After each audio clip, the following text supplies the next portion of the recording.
라는 제목으로 같이 말씀을 나누기를 원합니다. 잠시만요. 감사합니다.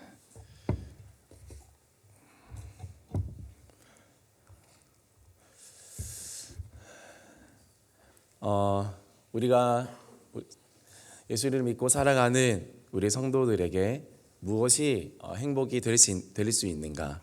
오늘 말씀을 통해서 우리가 알아보기를 원합니다. 첫 번째로 예수님과 동행하는 것이 가장 큰 행복입니다. 행복에도 수준이 있습니다. 가장 낮은 행복의 단계는 바로 외적인 소유의 단계의 행복이라고 할 수 있습니다. 이것이 가장 낮은 단계의 행복입니다. 육체적인 만족과 관련이 있습니다. 눈에 보이는 것과 관련이 있습니다. 인스턴트 행복이라고 할 수 있습니다. 잠깐은 좋지만 단순한 외적인 소유만으로는 나의 영혼을 채울 수 없습니다. 그래서 가장 낮은 어떤 등급의 행복입니다. 잠시 무언가를 가졌다 할지라도 그것으로 인해서 기쁜 것이 오래가지 않습니다. 내가 좋은 물건, 또 좋은 자동차, 좋은 집을 샀다 할지라도 그것으로 인한 행복이 영원하지 않습니다. 몇 년은 가지 않습니다. 금방 낡게 되어지고 금방 옛것이 되어집니다. 그럴 때 우리 마음은 다시 허망하고 실망에 빠지게 됩니다. 그러나 소유가 다 나쁜 건 아닙니다. 하나님은 우리가 외적으로 무엇인가 소유하는 것도 분명히 복이라고 했습니다. 좋은 밭을 얻고 좋은 물건을 가지고 좋은 옷을 입는 것도 다 하나님의 축복입니다. 그러나 그것에 머무르는 행복은 절대 영원할 수 없습니다. 우리 사람들에게는 무언가를 소유하는 것 그 이상의 행복이 가치가 필요하다고 성경은 이야기하고 있습니다.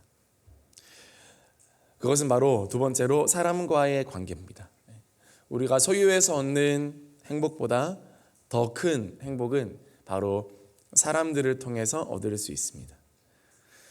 사람과의 관계, 친구들과의 관계, 또 가족과의 관계, 배우자와의 관계, 많은 여러 동역자들과의 관계, 이런 관계들을 통해서 우리는 행복을 느끼게 됩니다. 성경에서는 또 가족과의 친밀한 관계도 이야기하고 사람들도 가족 간의 관계를 중요하게 여깁니다. 부모와 자녀 그리고 부부 간의 친밀한 사랑으로 인한 행복, 큰 행복이죠. 그리고 그것이 어긋나면 사실 정말 힘듭니다. 가족이 한 상에 둘러앉아 있을 때의 행복, 믿음의 가정을 이루었을 때의 행복, 서로가 아무런 문제 없이 가족 안에서 잘 지내고 있을 때 그때 오는 그런 행복들, 그것도 분명 중요한 행복입니다.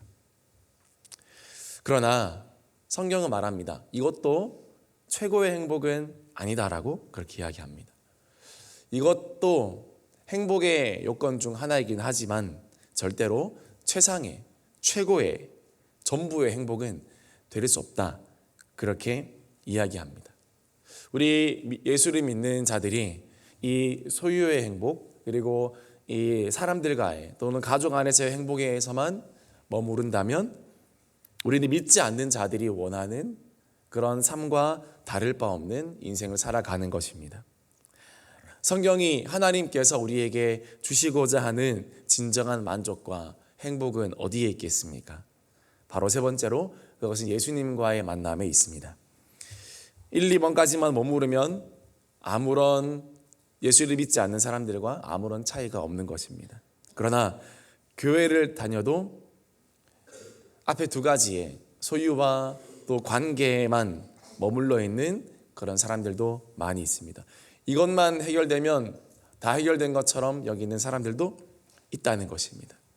그러나 그렇게 되면 영적인 단계로 나아가지 못합니다. 그리스도인들은 소유와 그리고 사람과의 관계를 뛰어넘는 그 무엇이 있어야 하는 것입니다. 그것이 바로 예수 그리스도인 줄 믿으시기 바랍니다. 우리는 예수를 알수록 행복할 수 있습니다. 그 행복은 어떤 소유나 또 사람들과의 관계에서 얻는 행복보다 더 큰 행복을 우리에게 가져다 줍니다. 사도 바울 이런 사람들은요, 사실은 예수를 빼면 어떻게 보면 객관적으로 가장 불행한 사람들 중 하나일 것입니다. 가족을 버리고 약혼녀를 버리고 자기의 모든 학벌을 버렸습니다. 소유를 버렸습니다. 그리고 사람을 버렸습니다. 그러나 그는 가장 행복한 사람이라고 고백합니다. 무엇이 그 비밀이 어디에 있습니까? 바로 예수님을 알고 예수님을 인생의 주인으로 모셔드리고 예수의 사명을 자기의 사명으로 받아들인 데 있습니다. 이것이 바로 기독교의 비밀인 줄 믿습니다. 사람들이 미련하게 봅니다. 그러나 멸망하는 자들에게는 미련하지만 예수를 알고 구원을 얻는 우리에게는 그것이 바로 하나님의 능력이라고 성경은 이야기하고 있습니다. 우리 기독교가 또 교회가 그리스도인들이 이 하나님의 능력을 경험하면 강력한 하나님의 군대로 세상을 변화시키는 하나님 나라의 리더로 살아가게 될 줄 믿습니다. 이 행복을 전해야 될 줄 믿습니다. 진정한 인생의 해갈과 행복과 만족, 그것은 예수 그리스도께 있고요. 그리고 그것은 교회에서만 채워줄 수 있는 것입니다. 이 영혼의 만족이 아니면 우리는 콜라나 사이다로 대체하게 됩니다. 다른 좋지 않은 인스턴트로 대체하게 됩니다. 이 땅의 좋은 것으로 아무리 끊임없이 채울지라도 예수로 채우지 않는 부분은 그 부분은 공허하게 되어 있습니다. 그 부분은 비어있게 되어 있습니다. 그리고 그 비어있는 부분으로 다 새어나갑니다. 내가 잡았다고 생각하는 물질도 거기 구멍으로 다 새어나가고, 내가 잡았다고 생각하는 사람과 가정도 결국 시간이 지나면 그 구멍으로 다 빠져나갑니다. 결국 비참해지고 가난해집니다. 절대 밑 빠진 독이 제대로 된 독이 될 리가 없는 것처럼 예수 없는 인생, 예수 없는 영혼, 그 인생이 제대로 채워질 리 만무하기 때문입니다. 더 예수로 여러분 채워져서 우리 인생의 현상을 겉가지를 바꾸는 그런 인생이 아니라, 나무들도 겨울이 되면 가로수에 전등을 매달고, 그렇죠? 우리 보기에는 예뻐요. 그러나 나무 입장에서는 얼마나 힘들까요? 뿌리가 바뀌지 않은 나무는, 정말 뿌리가 근본적으로 바뀌지 않은 나무는 아무리 어떤 치장을 한다 할지라도 행복한 나무가 될 수 없습니다. 우리 인생도 마찬가지입니다. 소유나 관계로 인생을 바꿀 수 없습니다. 오직 예수로 인생을 바꿀 수 있는 줄 믿으시기 바랍니다. 우리의 자녀들도 학벌이나 또 진로로, 결혼으로 절대로 인생을 바꿀 수 없습니다. 예수님을 만남으로 인생이 바뀐다는 것을 우리 자녀에게 끊임없이 알려주는 것, 그것이 바로 우리가 해야 될 일입니다. 내가 그것을 경험하고 전해야 된다는 것입니다. 그것이 참 행복으로 가는 지름길이다라는, 유일한 방법이다라는 것, 그것을 경험할 수 있는 우리 모두가 되기를 소망합니다. 또 무엇이 행복입니까? 두 번째로 교회 공동체를 이루어감이 가장 큰 행복입니다. 예수님을 마음에 모신 사람들이 모이기 시작했습니다. 이전과 전혀 다른 삶을 살아가기 시작합니다. 그래서 그들로부터 신약 교회의 역사가 시작된 것입니다. 그래서 교회는 행복 공동체입니다. 세상의 행복을 누리는 곳입니다. 교회는 행복해야 됩니다. 성경은 초대교회의 모습을 잘 보여줍니다. 천국을 미리 맛본 이들이 함께하는 초대교회는 세상과는 매우 달랐습니다. 당시 초대교회 그리스도인들에게는요, 행복을 누릴 만한 여유가 전혀 없었습니다. 로마의 압제에 시달렸고 핍박에 시달렸기 때문입니다. 그리고 초대교회 대부분의 성도들은 당시 가난한 서민층들이었습니다. 하루 먹고 사는 것이 걱정인 사람들이었습니다. 좋은 옷도 그렇게 없었고, 또 좋은 환경적인 그런 객관적으로 봐도 좋은 게 없었습니다. 그럼에도 불구하고 행복을 노래하고 행복을 누리며 마치 로마의 귀족들을 다 로마의 귀족들보다 훨씬 더 잘 사는 것처럼, 훨씬 더 행복한 사람들인 것처럼 실제로 그렇게 살아갔습니다. 행복을 누렸습니다. 그것이 바로 초대교회 공동체였습니다. 왜냐하면 바로 예수님을 만나 성령을 소유하였기 때문입니다. 성령을 소유한 초대교회 그리스도인들은 다른 삶을 살게 되었습니다. 사도행전 2장 44절에서 우리 46절 말씀 같이 읽겠습니다. 믿는 사람이 다 함께 있어 모든 물건을 서로 통용하고 또 재산과 소유를 팔아 각 사람의 필요에 따라 나눠주며 날마다 마음을 같이하여 성전에 모이기를 힘쓰고 집에서 떡을 떼며 기쁨과 순전한 마음으로 음식을 먹고. 네. 풍족하지는 않았지만 서로 통용하고 나누어 주었습니다. 그리고 섬겼습니다. 한마디로 초대교회 그리스도인들이 살아가는 방식은 그 당시 일반인들과의 삶과는 전혀 달랐습니다. 오늘도 마찬가지입니다. 예수님을 믿는 우리의 삶은 다릅니다. 그리고 달라야 할 줄 믿습니다. 사도행전 2장 44절 46절 방금 읽었던 이 말씀의 핵심은 지금 우리도 모든 것을 다 팔아서 서로 나누고 그리고 다 통용해라. 거기에 그 본질이 있지 않습니다. 핵심은 이전과의 삶과 전혀 달라진다는 것입니다. 나누지 않았던 자들은 이제는 나누게 되고 헌신하지 않았던 자들은 헌신하게 됩니다. 기도하지 않았던 자들은 이제 기도하게 되고 사랑하지 않았던 자들은 사랑하게 되고 또 교회에 아무런 관심이 없었던 자들은 교회를 세우는 것에 관심을 가지고 하나님 나라에 동참하기 시작했다라는 것입니다. 사도행전 2장 44절 46절 그 뒤로 쭉 모든 말씀들, 지극히 이기적이고 개인주의적이었던 그 사도들의 그 원래의 모습을 생각한다면 사실은 있을 수 없는 일입니다. 그러나 예수를 만나고 성령을 경험하고 교회를 세움으로 그들의 삶의 방식이 완전히 달라졌습니다. 세상과 다르게 살기 시작했습니다. 성도님들, 내 삶이 뭔가 세상과 다르다고 여겨지십니까? 세상과는 다른 것 같아. 다른 사람들이랑 좀 특별한 삶을 살고 있는 것 같아. 그렇게 느끼고 계십니까? 그러면 잘 가고 있는 겁니다. 그러면 잘 살고 있는 겁니다. 그런데 내가 교회를 다녀도 대인교회를 만나고 예수를 만나도 내 삶이 주변의 사람들과 또 세상 사람들과 비교해 보았을 때 전혀 달라진 것이 없고 오히려 더 똑같고 아무런 달라진 것이 없다 생각하면 그것은 우리가 생각해 봐야 됩니다. 내가 정말 예수를 만났는가? 나는 정말 사명자로 살고 있는가? 여러분, 예수님을 만나고 또 교회를 세워가는 자들의 인생은 전혀 달라진 인생을 살아가게 될 줄 믿습니다. 달라진 인생, 변화된 인생을 살아가게 될 줄 믿습니다. 예수님의 사랑을 입은 자들, 그리고 성령의 역사로 말미암아 어떠한 형태로든지 그 은혜를 경험한 자들은 그 삶이 변화된 모습이 보여지더라는 것입니다. 왜요? 그것이 행복하기 때문입니다. 디모데 수련회도 했고 또 바울 수련회도 했고 이런 또 청년들의 간증을 들으면서 정말 변화된 삶이 있구나. 정말 변화된 삶이 있구나. 그리고 달라지고 있구나. 그런 생각을 했습니다.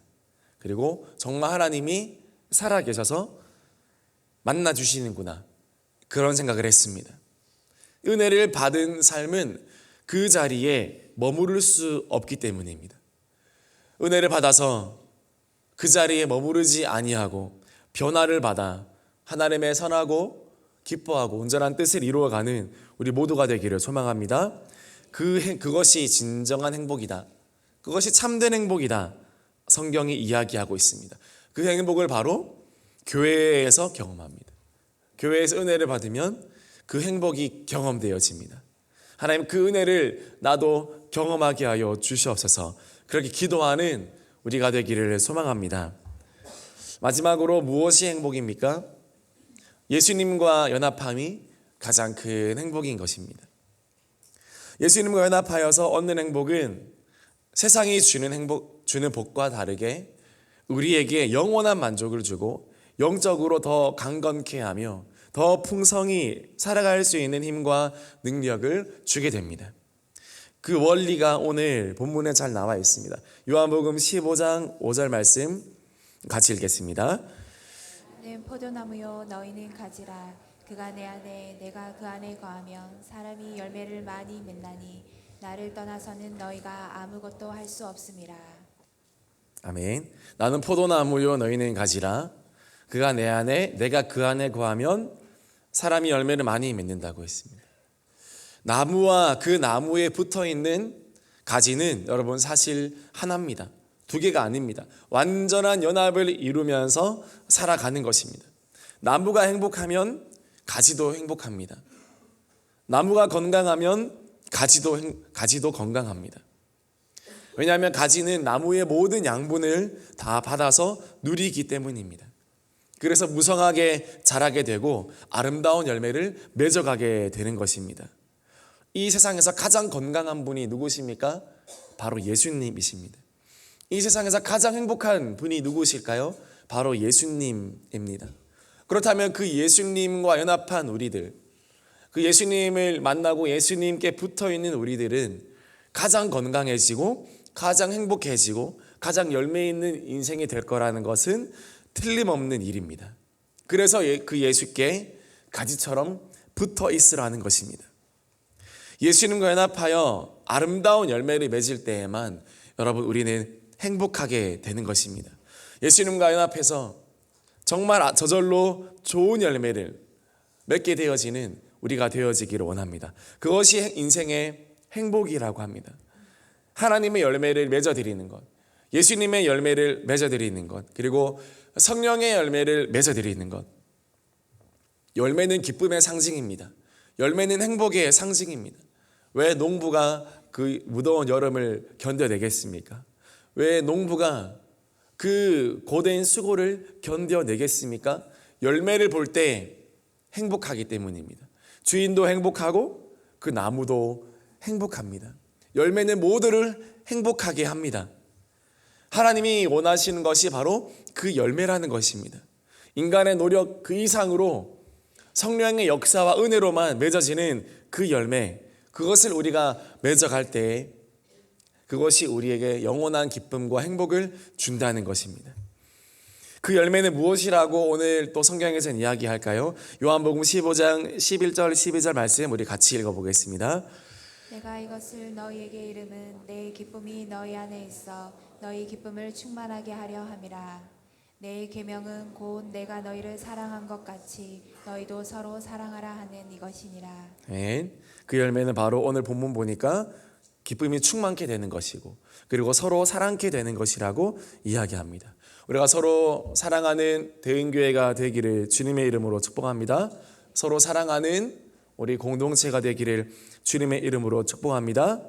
우리가 마음에 사랑이 많아서 그래서 공동체가 된 것이 아닙니다. 우리가 예수님께 붙어 있기 때문에 우리가 서로 사랑하게 된 것입니다. 목장도 그렇고 교육 부서도 그렇고 내가 속한 반도 그렇고 제자비전도 그렇고 우리가 다 내가 좋은 사람들이라서 모인 것이 아닙니다. 누구 때문에 모였습니까? 몸된 교회를 세우신 예수님 때문에 모였습니다. 그래서 하나가 되어야 되고 그래서 팀이 되어야 되고 그래서 연합해야 된다는 것입니다. 그것이 진정한 행복이라고 그것이 진정한 열매라고 말씀하고 있습니다. 로마의 역사가 타키투스는 초대교회 그리스도인들의 모습을 보면서 이렇게 말했습니다. 저들은 세상을 변화시킬 것이다. 저들은 서로 사랑하기 때문이다.